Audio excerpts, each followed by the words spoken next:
Another edition of the On the Mic podcast is here, and we continue to roll on with the Bellator 273 interviews. And very excited to talk to my next guest. You will see him compete at Bellator 273 next weekend. He is a longtime veteran of the sport and somebody I have a lot of respect for. He's the one and only Saad Awad. Saad, how are you? Good. How you doing, Mike? Good. I appreciate your time today. So I'm going to just get right into it. After your last fight, a lot of emotion, a lot of things going on, in the world and for just really all over the place. You got to win. You got back on track. Where are you now compared to how you were feeling after your last performance? I'm a lot better. I'm mentally a lot better. There's a lot going on in the world at the time, back in Palestine. And literally the night before the fight, I got a call that my family's neighbor, their building got blown up and they were stuck under the rubble. And literally the night before the fight. And it was just bad, man. It was a bad time. And it didn't help that I was coming off of all those losses and my career was on the line. And, I just bought a house and it was just like everything I want. So I just knew I needed to perform the way I knew how. And I'm pretty good at performing no matter what's going on. So I think that all the emotions came out after the fight. I think now that's I'm good though. Yeah, I'm very obviously happy to hear that. Where you are now, but I think one thing that has drawn me to the sport over the last years that I've been covering it is exactly what you just talked about. And my next question is very simple. It could be asked to anyone, but considering all that was there in the lead up to the fight, the night before getting that phone call, knowing, you were coming off losses, knowing you were fighting for your career. So what got you up the day of that fight? What led you to the cage? Because a lot of people, men, women, a lot of people, fighters, not fighters, they would crumble under 5% of the pressure you had. And you decided to not only wake up and continue on with life, but to fight another person in the cage. What got you up that day? I mean, you got to remember we're fighters. At the end of the day, we're fighters. We're all human and we're all fighting for something. You know what I mean? And some people just, are, throwing the towel whenever any means possible. And some people, they don't have a towel to throw in. And I feel like I'm one of those people that there's no towel to throw in. Like there's no give up. So no matter what situation, is going on, I have to make it happen. And I have kids now. And, before it was about me and I was just, always trying to help my dad and, trying to make things good for him. And now he's set, he's good. And I have kids now. So now it's just all about, raising my kids and making sure that, that they have, and I don't want to say what I didn't have, because my childhood was okay. And then it was really bad. And then it was okay. You know what I mean? And I don't want to say that, but I do want to say that, I just want them to be, good. I want them to be good. And they can't look back and be like, oh, my dad fucking quit and stop fighting because he couldn't handle it. You know what I mean? Then, what kind of an example am I going to be for them? So, in life, there's only one way to go. You see a fork in the road. What do? You go straight and you make it work. And I think I've always had that mentality. And that's why, I'm still, almost 10 years, signed with Bellator. And, God knows how much longer I'm going to be here for. Two questions in, and my excitement for this interview is showing exactly why I was so excited to talk to you. And before we will talk about your opponent, obviously we're here to talk about a fight, but what is outside of your family, fighting for your people, fighting for people of Palestine, fighting for a greater message, a bigger message. I think some people, and I won't mention any names, but some of the most famous names in the sport, they fight for themselves, they fight for the clout, they fight for the money. But when you find fighters like yourself who say, I have a family, I need to support my family, I want to achieve my highest goals, but also I want to use this platform for a stronger message, a bigger message. Why is that so important to you? It's important because there's so much going on, you know what I mean? And a lot of times people don't, we hear things that's going on and we don't really pay attention when it doesn't involve us, whatever it is, it could be whatever, it could be anything. And we don't pay too much attention. As long as it doesn't involve us, we're good. And me being Palestinian, I'm born and raised here. My dad was born in Gaza and he came from there for us, and he hates talking about it because he was a big revolutionist when he was back home. And he's like, there's so much going on. He was like, it'll drive you crazy. And then so I started getting into it and he was like, don't let it interfere with what you have going on because it's gonna drive you crazy, And the more I got into it, the more I realized that hey, nobody's going to talk about it unless, we put a spotlight on it. Nobody, it's easier to keep that door closed and not waste your time or your energy when it's not affecting you directly. And I feel like, I have a little bit of a platform, if I can, change one person's mind that could make some kind of decision, or one person's mind that's going to change somebody else's mind, that would be awesome, and my little bit of a platform that I do have, I do believe people do see it, and people do spread the word a little more, because I'll get messages from people that I grew up with. They're like, man, I had no clue it was like that over there. I had no clue. And I have people saying other things about Israel, and then they go and they'll see the stuff that I posted, like, holy shit, I always thought you guys were fucking terrorists, you know what I mean? And I'm like, dude, it shows what, when all you do is watch TV and the mainstream media, how easy it is for them to change the narrative of something, and make people believe, whatever it is they want to believe. And I think people are finally starting to wake up with everything with COVID, all the other things going on, that, you watch Fox News, you're going to believe one thing. You watch CBS, you're going to believe something completely different. And it's like, what the fuck am I supposed to believe, this or that? And unless you're smart enough to do your own research, you're going to follow whatever it is that you're just watching. So back to, Palestine, it's not something that's ever on TV. So you're never going to see it. Why? We all know why. We all know who owns, the TV channels, and they're going to put what they want to put. And so it's up to people like me. I mean, I don't have a big following, but people that do have bigger followings are people that to spread the word, so everybody else can get the information that they need to get and see what's really going on. Well, you do, and you should have a better following. I would tell everyone, if they watch you fight in the cage, they definitely should get behind you. I mean, this is a beautiful message you just said there. And one other thing you just mentioned is the COVID pandemic, and I think sometimes, now that we're in 2022 and we're getting new variants of COVID and all of that, at first it was like the world's shutting down and we don't know when it's ever coming back. And then we came back, and Bellator came back, and everybody came back, and we thought we were getting out of it. Then this new variant hit. So really, just what have this pandemic been like for you as a fighter? Have you found it tougher to train? Have you found it tougher to get up and push through this? Or how's this pandemic treated you as a fighter? I mean, I moved from California a year ago. So when I moved, we were in the heart of the pandemic. Everything was on lockdown. And my last camp, not my last fight, but the 2 fights ago when I had the no contest, I was training, and that's when everything was kind of, locked down. And we were like sneaking in to train, and it was annoying, and we weren't allowed to. We had to park down the street and like run to the gym through the back door. And it was annoying because you couldn't go do the extra stuff you wanted to do. It was like a ghost town outside. You couldn't really even go running outside without people looking at you crazy.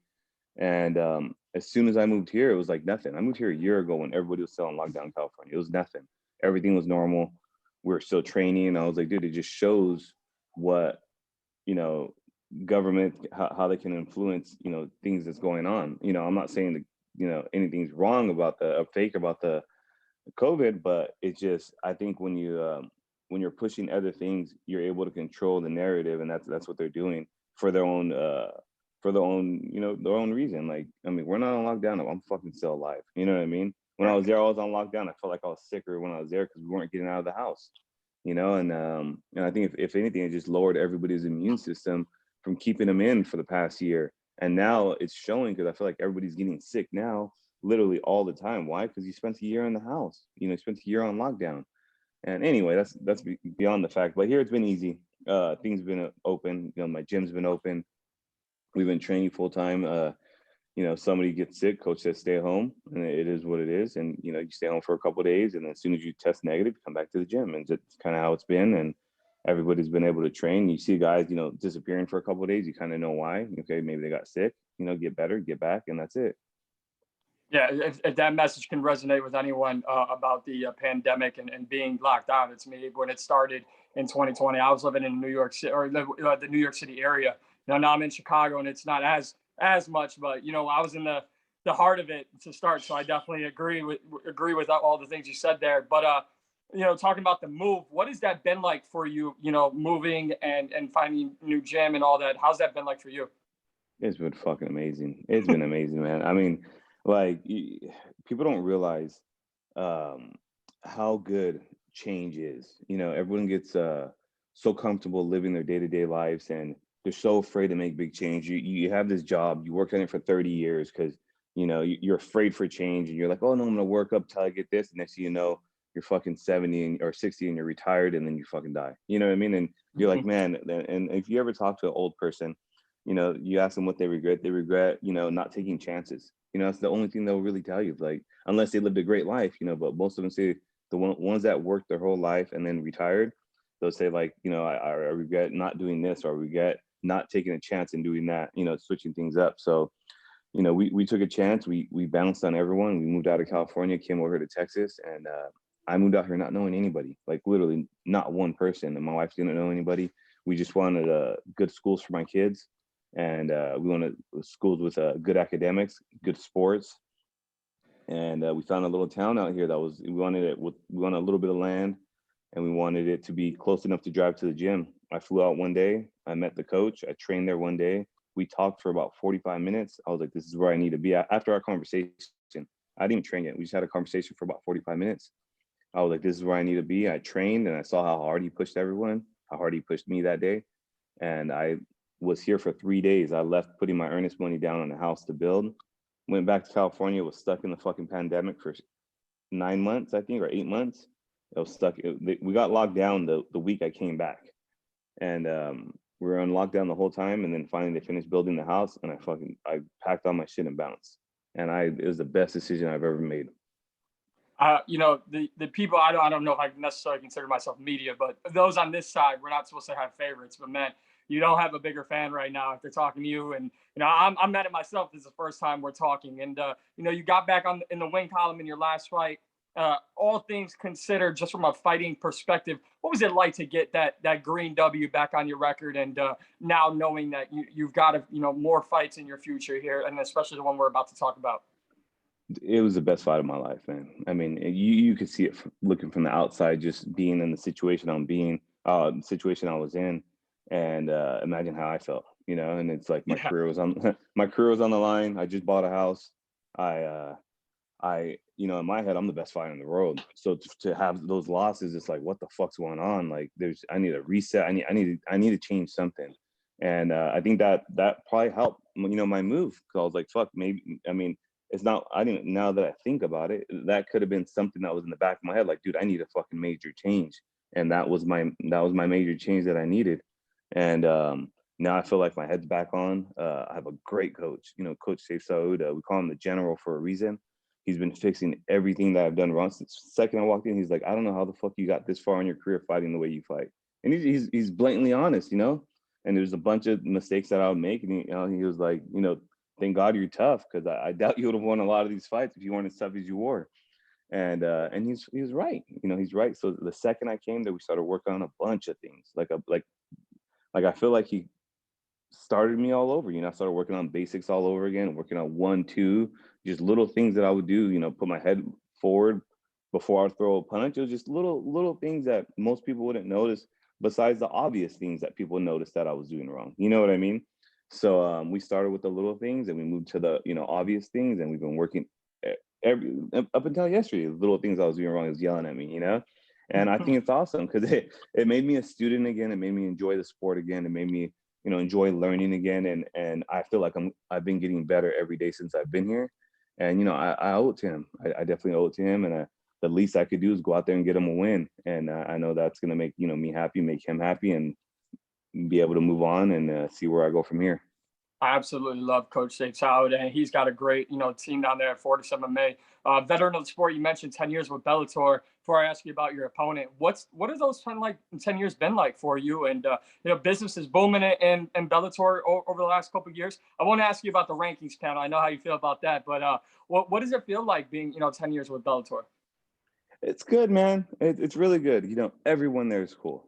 I've been there longer than a lot of the guys that have been there, but everybody there, they're cool, man. And if I ever need anything, I have like at least 5 people that work for Bellator that I can call. And I don't have to rely on one person. But that's the kind of relationship I built with everybody there, and that's the kind of relationship they built with me as well. If they need anything, they know they can call me directly. They know, I'll get it done, or I know that they'll get it done if I need it. I try not to bug them too much. I don't like to be that fighter, like, oh, I need this, I need that. But they've been super cool, from the get-go, from the start. I mean, you got to remember, I fought my first fight in Bellator before I got signed back in, I think 2009, I think, or 2008, 2009, maybe 2010. And some of the guys were there at that time, and then now some of them are, they're still there, and it's been cool. It's been cool. They have a solid group of guys there. They always pretty much keep their word with things, and it's been good. It's a story as old as time. Well, your next fight's the veteran against the young guy, and you'll take on Chris Gonzalez at Bellator 273. What you just said your last fight was the best fight of your life. Where is your head at, and how do you feel about your opponent coming into this fight? I feel really good. I couldn't have asked for this level of opponent for him. I mean, I know he's still fairly green because he doesn't have a lot of fights, but he doesn't fight green. You know what I mean? He has pretty good stand-up. He obviously has really good wrestling. And I think being in the time of my career right now is the best time of my career to fight somebody with that caliber of wrestling, which I'm excited to fight someone, of that caliber. And I know, Chris could keep it on his feet. He could try to take me down however, he wants to try to play the fight. I know I'm going to try to implement my will, as well. And we're just going to see, how it goes. But I'm excited about it. I mean, don't get me wrong. I would have liked to have fought someone that's going to move me closer to a title. But at the same time, I'm not going to ask. I can't really beg for anything right now coming off the losses. So I know I won my last one. I just got to win this next one and then go and see what they offer me from here. It's like you already know me and we just met today. And I was going to say, do you think this fight can set the stage for you to get these bigger opportunities throughout 2022? I mean, who knows? Who knows? It's usually kind of hard for me to find fights. And when Bellator first called me, they usually say, "Hey, you're fighting this guy." They sent me a name. I was like, "All right, cool." And then literally the text under it was another name, and I was like, "All right, if that guy don't take out, I'll fight that guy." That's cool. And then 30 minutes later, I get a text back. Chris Gonzalez took the fight, and I was like, "That wasn't even the guy you texted me." I was like, "Who's that?" And, when he first said the name, I didn't know who he was, and I googled him. And I was like, "Oh yeah, I remember watching this kid fight because I remember he fought Yamaluchi." And I was like, "All right, cool." He took the fight, and I was like, "How did that happen? You guys offered me two other guys." Like, "Well, he wants to fight you." And I was like, "All right, cool. That's enough said for me. That's a first for me. I never had anybody want to fight me. It's usually, this is a fight that's kind of happening. They try to, they'll make it happen. But I guess he wanted to fight me, so he's in for a fight now." Well, I don't want to take up too much more of your time, and I do appreciate you making the time here for me. With all that being said about Chris Gonzalez, and you talking about the best fight in your last performance of your career, and the move and how much everything has helped you and influenced you moving forward. How do you look to build off of, and how can you build off the best fight, to date for you? I mean, that's what you said about your last fight. So how can you use that to continue to grow? I mean, usually, you always want to say your last fight is your best fight, but for me, the position I was in was obviously my most important fight, I guess you would say. The other ones, I didn't have to worry about getting cut. I didn't have to worry about my career ending. I didn't have to worry about whatever it is. But my last fight, it was one of those things like, hey man, you lose it, you're 100% getting cut. They didn't tell me, I just knew. And so that being said, that's why it was my best fight. But I think right now the position I'm in, I have to win. I kind of feel like this is another one of those. I can't have a domino record where it's win lose. I'm not that guy, and I can't be that guy, and I don't want to be that guy. So I feel like this this next one's going to be another one of my best fights that I have to go out there and win. And not my best fight as in the opponent or his status, but just best fight for me, just to stay winning and stay getting paid and be able to climb the ladder from there and move forward. It's a very exciting time for you. How many times do you see yourself fighting in 2022? As much as they give me, I'm excited that I'm fighting at the beginning of the year, because then now I still have the rest of the year to make out. If I could fight my whole contract in 1 year, I'll do it. You know what I mean? I mean, my contract's usually 4 to 6 fight deals. And if I could fight all of them in 1 year, fuck, sign me up. Let me just knock them all out, and I'll take a break after. I hate having big breaks in between my fights, because that's when you'll get injured, or like you're hungry to fight and you like already getting burnt out because you've been training so hard. Since I've been at Fortis, I've been in camp basically with everybody. You know what I mean? So it's not like I don't really miss days of practice. Before I'd fight and take a month, 2 months off and have to come back in and restart from zero. Here, I joined the gym back in, I think, end of January last year, And I think the most I've ever taken off was 1 week, and that was after a week and a half. I took a week and a half off because I went and I traveled. I went somewhere. I think I went to California actually, and I took a week and a half off, and that was the longest I've taken off since I've been here. I mean, don't get me wrong. If I get sick, I'll take off I think 2-3 days, you know. But like I said, it was a week and a half off. And that's the longest I've taken off since I've been here, and I feel like I've been in camp for the past year. So I'm just excited to go out there and fight, man. It's been a grind, and I'm excited to go out there and show the things that I've improved on, and hopefully get an easy, quick victory and move forward.